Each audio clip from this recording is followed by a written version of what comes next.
Strong group mga bro, papasok na kaya sa ating pambansang liga at Tawana G kinukuha daw ng Barangay Ginebra. So tagumpay nga ang strong group mga bro na makuha ang gold medal sa Dunes Cup. Hindi nga naging madali ang pagsungkit nila sa gold medal dahil parang butas nga ng karayom ang kanilang pinagdaanan. 50 seconds left ng laban, 7 points pa ang kanilang hinahabol. Pero hindi nga sumuko ang ating mga pambato mga bro at pinapakita nila ang puso sa laban. Partikular na itong mga veterano na sina Jordan Heading at Kefe Rabina. Matapos ang matagumpay na kampanya ng strong group sa Dunes Cup, may nakakalungkot din na parte dahil parang naging kalaban nga ng mga Pinoy fans itong isa sa mga nagbubuhat sa strong group na si Chris Macolo matapos nila itong akusahan na nagbibinta ng laban. Kahit sino naman siguro mga bro, papangi talaga ang laro kapag na-prostrate sa tawagan ng mga referee. Timing pa dahil sa finals talaga nangyari ang lahat dahil dito lang din talaga may luto na nangyari.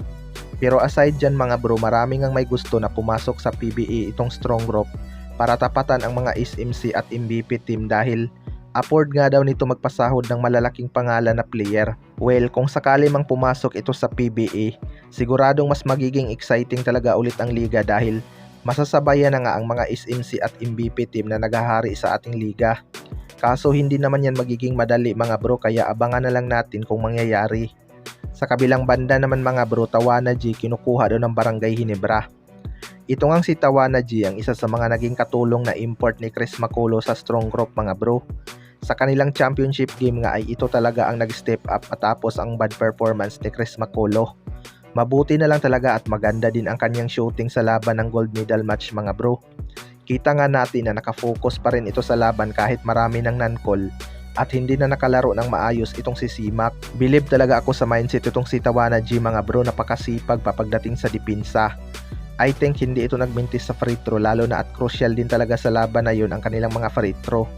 May mga usap-usapan nga na kinukuha na daw ng Barangay Ginebra itong si Adji para pamalit kay Justin Brownlee. Well, para sa akin mga bro, first option pa rin ng Barangay Ginebra si Justin Brownlee para sa Governors Cup. Hindi pa nga lang ito nakakasama ng Barangay Ginebra sa ensayo dahil may tinatapos pa nga ito na kontrata sa Indonesia. Inaasahan nga na August 4 ang posibleng pagbabalik bansa nito. Okay din naman maglaro itong si Tawana G mga bro, pero malayo pa talaga siya sa level ng isang Justin Brownlee. Pero malay natin sa mga darating na season, 'di ba? May potential naman din talaga itong si AJ maging isang magaling na import. May shooting din to sa labas at hindi buhaya maglaro.